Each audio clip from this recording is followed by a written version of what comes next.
gairebé exclusiu del Madrid. El bàsquet ha progressat d'una manera espectacular i ara la Lliga està molt més oberta.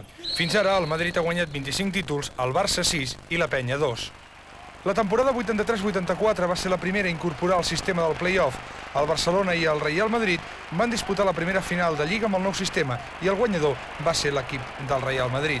La temporada 84-85 es va viure un play-off final amb el Madrid i el Joventut com a protagonistes. El Madrid va tornar a vèncer per tercer cop consecutiu. Nova victòria pel Madrid en la 85-86. L'equip que entrenava Lolo Sainz va guanyar el Palau Blaugrana i tornava a endur-se el títol de campions de Lliga. La temporada 86-87 el Real Madrid va quedar fora dels play-off final. El Barça i el Joventut van disputar el play-off pel títol. Un bàsquet de Kenny Simpson a Badalona a l'últim segon va donar el títol de Lliga a l'equip blaugrana. Nova victòria blaugrana a la temporada 87-88. El títol es va aconseguir al Palau. Va haver-hi invasió de pista i el Palau Blaugrana va ser tancat per 2 partits. I arribem ja a la temporada passada, en la primera lliga anomenada ACB. El Barça va guanyar la lliga en el 5è partit amb el polèmic arbitratge de Juan Joneiro com a testimoni. Demà comença la lliga 89-90 després del boicot dels jugadors a la Copa Príncep d'Astúries. Els equips que jugaran a la Sèrie 1 seran el Futbol Club Barcelona, el Real Madrid, el Ram Joventut, el CAI de Saragossa, el Grup IFA Granollers, el Taugrés Bascònia, el Caja de Ronda, Caja Bilbao, Estudiantes, BBB, Clesa Ferrol i Balbi Girona. A la Sèrie A2 jugaran els següents equips: Fòrum Filatélico, Pamesa de València, TDK Manresa, Mayoral Maristes, Huesca La Magia, Puleva, Caja Canàries, Dic Breogán, Tenerife número 1, Gran Canària, Caixa Ourense i Caja San Fernando. La primera fase de la Lliga es jugarà entre el 19 de setembre i el 3 de febrer. El partit del Sol Star serà el 26 de novembre. La fase final de la Copa entre el 10 i el 13 de febrer. La segona fase de la Lliga entre el 17 de febrer i el 28 d'abril. I els play-off entre el 3 de maig i el 3 de juny. Demà torna la Lliga, però amb un sistema de competició més atractiu que el de la temporada passada. Una vegada acabada la segona fase hi haurà una classificació i al moment de començar els play-offs aquesta classificació servirà, com és lògic, per emparellar els equips per jugar al play-off, però el factor camp serà conseqüència de les victòries que s'han produït durant les anteriors 2 fases. La Lliga d'aquesta temporada tindrà un pressupost global de 4.500 milions de pessetes i el Barcelona i el Madrid són els equips amb els pressupostos més alts de la competició de bàsquet. Els àrbitres, com sempre, tindran un pes decisiu en la competició. Probablement per aquest motiu també han fet una remodelació. El A, que serán principales siempre, arbitrarán toda la jornada. El B serán 4 principales y 4 auxiliares, que será por sorteo los que actúen de principales, y actuarán también toda la jornada. Y el grupo C, que serán siempre auxiliares, arbitrarán toda la jornada. En total serán 24 árbitros que tendrán la responsabilidad de toda la competición. Todo el mundo piensa que con la profesionalización del arbitraje, la problemática arbitral se va a resolver. No se va a resolver. Eso no cabe duda. Ve no necesario la profesionalización, porque prácticamente lo tiene profesionalizado o lo tengo profesionalizado sin ser profesionalizado, porque se le exige al máximo. Per mi està molt clar. El primer treball és l'arbitratge i en segon lloc qualsevol altre treball. Als Estats Units el tema és així, o sigui, primer són àrbitres de NBA i si tenen un altre treball, un altre treball. Aquí encara no estem en aquest tema. La Lliga de Petrovic ja ha passat a millor vida. El jugoslau, amb una maniobra que va deixar clavats els directius del Madrid, va fer les maletes i se'n va anar a jugar a la NBA. Ha aconseguit els serveis del pivot lituà. El seu rendiment és ara el gran dubte en aquests moments dels seguidors de l'esport de la cistella. El nou entrenador del Fòrum és Javier Casero, que també ha aconseguit que jugui aquest any a Valladolid el soviètic Comicius. Però no seran ells dos els únics jugadors arribats de la Unió Soviètica. Alexander Velosteni farà parella amb l'americà Mark Davis al CAI de Saragossa. El nou company d'Audi Norris al Barça és l'Alé Paul Thompson, exjugador del Llemotges francès i del Den Bosch holandès.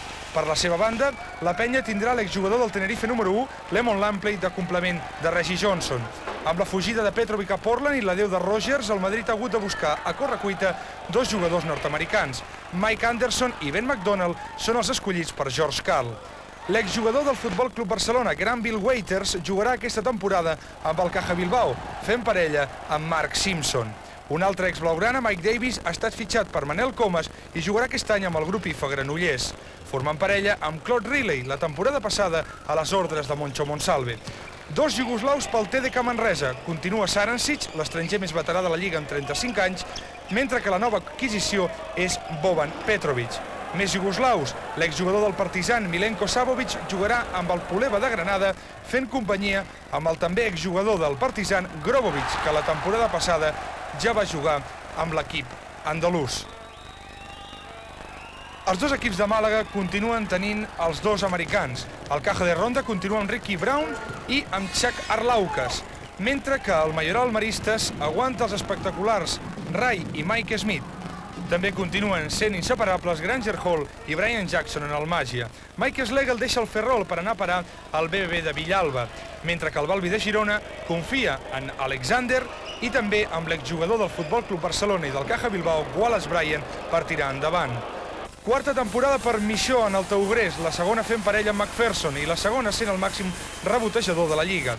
Johnny Rogers ha deixat el Real Madrid per anar a jugar al Pamesa de València, a compartir atac amb un altre exjugador del Madrid, Brad Branson.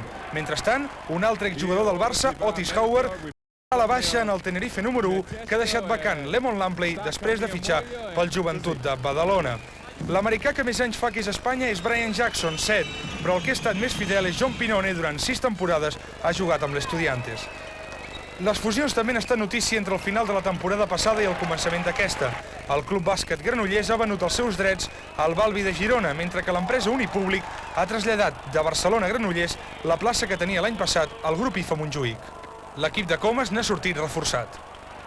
Con motivo de unas conversaciones que mantenemos con el presidente del Club Baloncesto Granollers, Antonio Novoa, y ante la inminente venta de los derechos de este club al Balbi Girona, pues el Club Baloncesto Unipubli se traslada a jugar a la cancha del Granollers, es decir, se traslada totalmente a Granollers a jugar, luce en su indumentaria el nombre de la ciudad de Granollers.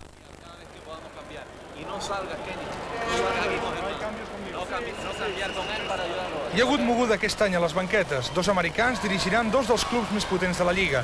Herb Brown, el Joventut, i George Karl, substitut de Lolo Sainz del Madrid.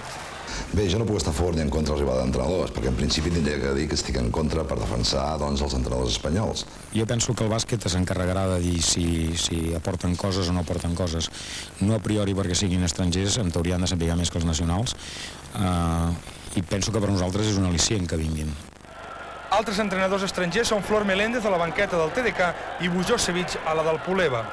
El Balbi de Girona ha reforçat la banqueta amb l'exentrenador de la penya, Alfred Julve, mentre que el CAI de Saragossa ha apostat per l'exentrenador de l'IFA Montjuïc, Moncho Monsalve.